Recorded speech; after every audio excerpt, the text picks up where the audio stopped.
Novak Djokovic est un homme seul. Seul, aujourd'hui, tout en haut de l'Olympe du tennis masculin, avec ses 23 grands chelems. Seul aussi souvent, sur le court, sifflé par le public,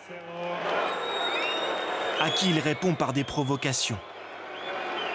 Djokovic, l'anti-héros, à l'opposé des idoles contre qui il s'est longtemps battu. C'est un peu une personnalité plus clivante qu'un Nadal ou un Federer qui sont plus lisses dans leur personnalité. Il a ses coups de sang sur le terrain, il a ses petites lubies, mais est-ce que c'est pas ça aussi un grand champion? Djoko, c'est quelques dizaines de raquettes fracassées.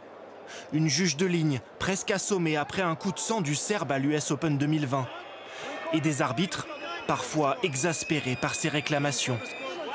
Comme aujourd'hui pendant la finale. Le numéro 3 mondial est aussi le numéro 1 des polémiques hors terrain, lorsqu'il glisse un message politique sur le conflit Kosovo-Serbie à la sortie d'un match, ou lorsqu'il refuse de faire connaître son statut vaccinal, ce qui lui vaut une expulsion d'Australie l'an dernier. Un art de la controverse qui trouve peut-être son origine dans son enfance, passée en ex-Yougoslavie. Lui, il s'entraîne entre 6h30 et 9h du matin, parce qu'à ce moment-là, il n'y a pas encore de bombardement de l'OTAN. Il s'est toujours construit dans la lutte, et donc cette rage qu'il a derrière et la fierté de son pays, elle ressort à chaque match quasiment. Pour reconquérir le public, le Serbe a bien tenté de l'attendrir à coups de vidéos touchantes avec ses enfants ou de démonstrations d'affection sur le court.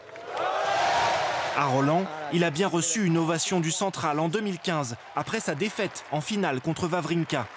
Le public préfère parfois les outsiders aux grands champions.